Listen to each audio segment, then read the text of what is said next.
Hello everyone and welcome to Mobility Academy and the Flexibility Guy, Coach Elia. And in this video I'll be with John Lindsay, aka The Movement Journey on Instagram, alright? And we'll be together in this video to talk about flexibility training. We have selected the top 5 questions we got on our profiles and we'll be answering to them in this video right here, alright? So you'll be listening to my personal point of view and his personal point of view. All right, guys, so ready? Let's start. All right, what's going on, guys? So answering the top 5 flexibility, mobility questions. So let's jump right into it. Number 1 was, is the warm-up important in flexibility training?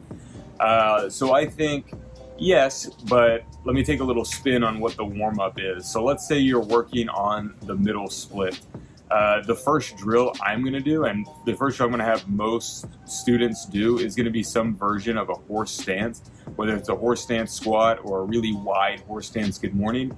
It's a less demanding drill than the last drill you're going to do in that session, which is most likely some sort of middle split hold, but it's warming up the same tissues. So I wouldn't quite call it a warm-up in the sense that it is still a pretty demanding drill, but it is a warm-up in the sense that it's easier than that last drill we're going to do. So I think you should tailor your programming where the drills get from least demanding to more demanding, but they're warming up tissues that are going to be used in that last drill along the way. In my opinion, the warm-up is essential if you want to express your max range of motion, all right? So you can stretch even without any warm-up. It depends on the intensity. All right, you keep in your stretches. So if you want to stretch at your best, if you want to express your max range of motion, you have to warm up. As for any kind of performance you do want to do in your life, all right? So if you want to bench press your personal best, you need to be prepared and you need to warm up also to express your max strength, and the same goes for flexibility. All right, so if you want to express your max range of motion, you have to be warmed up. Take a look at the professionals. What do? They warm up before they express their max performance, if that performance requires flexibility. The same goes here. But if you want to stretch, you don't mandatorily need a warm-up. You can stretch also without a warm-up, but you have to stretch easily with the right intensity, which has to be low if you don't warm up prior. All right, number 2 is, what is best to gain flexibility, dynamic or passive stretching? So first off, it would depend on your goal. If your goal is, let's say you just want to passively get into a middle split, just kind of roll yourself into it, or a pancake stretch, just kind of fall face down into it, then passive stretching would probably get you there. But for me, I like more active work. We could put dynamic in the category of active work, because I find it more valuable, not just for training the movement, but also for working on mobility, translating to just having a body that moves better. So rather than, in the pancake example, working on just falling into it and just passively hanging out in the position for minutes on end, let's work on some active reps. Let's do some horse stance variation. Let's do some straddle leg lifts where we're really training to actively use those ranges of motion. Then you can pretend this is my torso, this is the ground.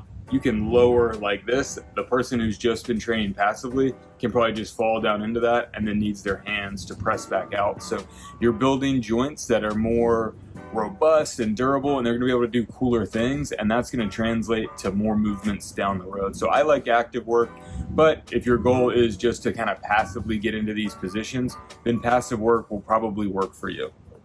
All right, here I think it depends. So my point of view is that there's not a best thing to do. The best thing to do, actually, in my opinion, is to combine the benefits you have from both. In dynamic stretching, the main benefit you have is that you can move through the stretching positions. And this is proven to improve the way you tolerate the stretch. All right, so if you move through a stretch, you better tolerate the kind of stretch and the sensation of pain and discomfort you have there. And the benefit of static stretching, of course, is to lengthen your muscles and help you relax in the position. So, combining them is the best way to make progress. For example, if you want to go into a split or something, you may consider working first dynamically, so going in and out of the position, and then after a few reps you can remain in the stretch and stay there with a static stretch. In this way you combine the benefits of both. Third question, a really interesting one. If you train the splits 2 minutes 4 to 5 days per week, is that productive? In my opinion, yes, this is productive, because if you start from zero, so no prior flexibility experience, like whatever thing you do is an improvement, all right?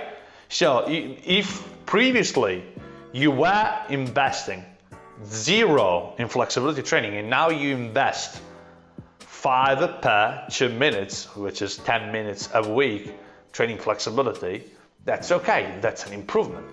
But are you asking, is this one of the best things I can do? No.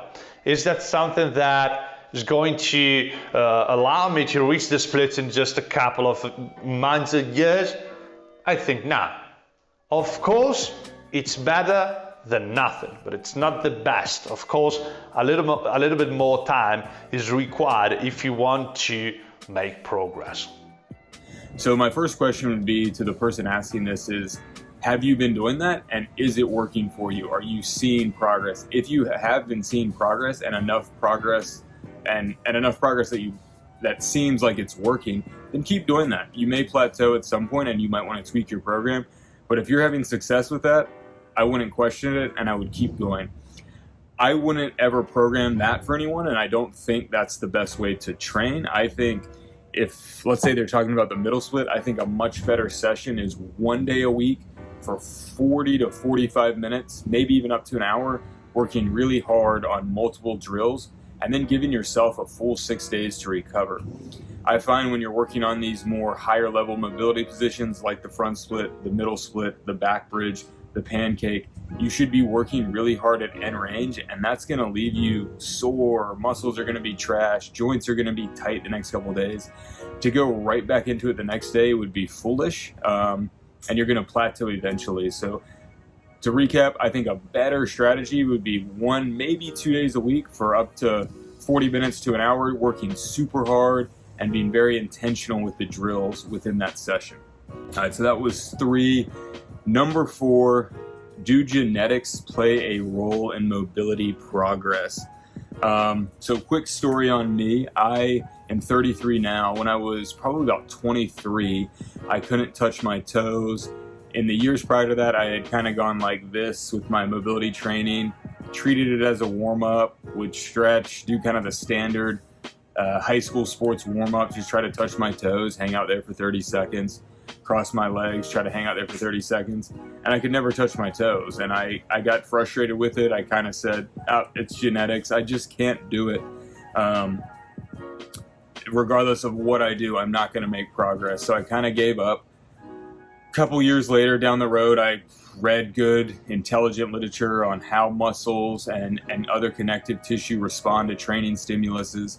And I gave it another go, and I worked hard, and now I can get palms flush to the floor on a forward fold without any warm-up whatsoever. So I thought it was genetics at first, but I was just doing the wrong style of training. So I wouldn't blame genetics. Genetics will probably play a role in what your full flexibility potential is, but chances are most people never get to that full potential anyway. So don't use that as an excuse. Train really hard, be consistent, be diligent, and you're probably going to get farther than you thought. Absolutely, they matter a lot. Remember that when you gain more range of motion, it might be for 2 main reasons. The first one is that you tolerate the stretch better, and the second one is that your joints and your muscles get softer, all right? But If you have tight joints, which means that your connective tissue, the connective tissue around your joints is very tight, and this is by nature. You are born that way. If that is really tight, it's going to take you longer, all right, to adapt to the flexibility positions and to make progress. So, of course, people who have tight joints, they may express more strength because the joints are really strong, tight, and you can express a lot of strength with those joints. But when it comes to flexibility training, there's the downside of that. And of course, vice versa. People who have really loose joints, they may be they may be good in flexibility training because the joints are really loose, but they can't express a lot of strength with their with those joints without a prior training, because those joints are really loose and they're not stable in expressing strength, etc. So yeah, absolutely, genetics play a very big role in flexibility training. All right, guys, so our last question, our fifth question. What you do when you see little to no progress in flexibility training? All right, guys, so here it really depends, in my opinion. The first thing you want to do is to ask yourself, was my training routine good? Did it have any sense at all? Because maybe I was putting in the work, but in the wrong way. Second thing, have I been consistent with my work? All right, so have I been consistent with the training? Have I trained every time I was supposed to train, etc.? Because before taking into consideration changing something about the routine, about the exercises, about making progress, ask yourself, is what I am doing good? Had what I am doing a sense? All right? And of course, I know it's not easy. It's not easy to understand because we have a lot of information coming from many directions. I read books to understand what to do, or I look at the professionals, people like him, just to say what they do, what they think, what they kind of suggest. And I try to mix all the information I got and structure a plan. Then I test myself maybe every few months to see if I've been making progress.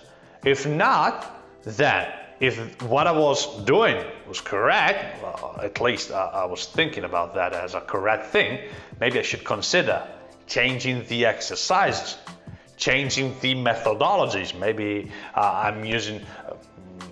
maybe I'm doing an exercise with a certain methodology, and maybe I should use more weight, maybe I should use the PNF, maybe I should, I don't know, use another kind of methodology in that stretch. So always ask yourself first if you've been consistent with your training, and don't ask yourself that every day, because real progress happens in months. So test yourself every few months, not every day, because every day you can't see the results. You can't see the results every day. If you test yourself every day, you can't see the results.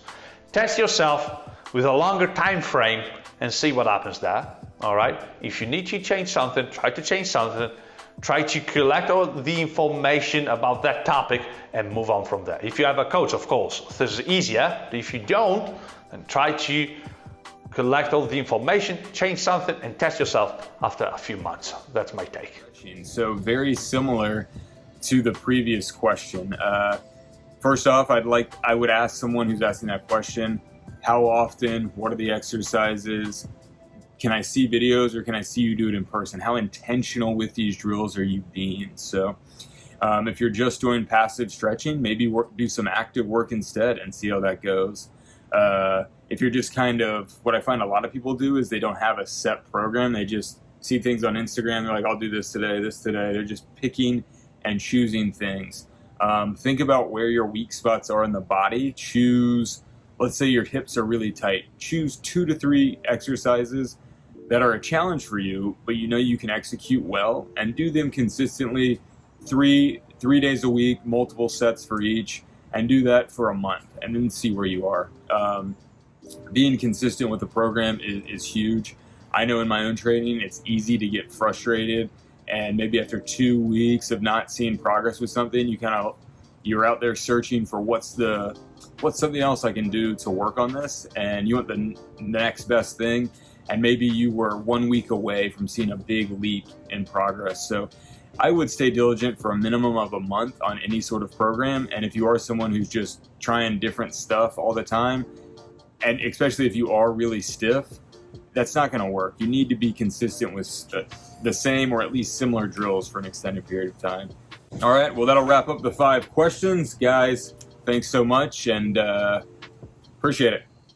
All right, guys, so I hope that you enjoyed the time with me and John. He's a big professional. I love the way he teaches flexibility training. I love his content, and I really love the way we made this kind of collaboration right here, and I hope that you enjoyed it too. Remember, you can find us on Instagram, The Movement Journey, The Flexibility Guy, or here on YouTube, Mobility Academy. You can subscribe and you can leave a thumb up if you enjoyed the content. All right, that's all from me and from John. Thank you so much for being here. See you in the next video. Bye.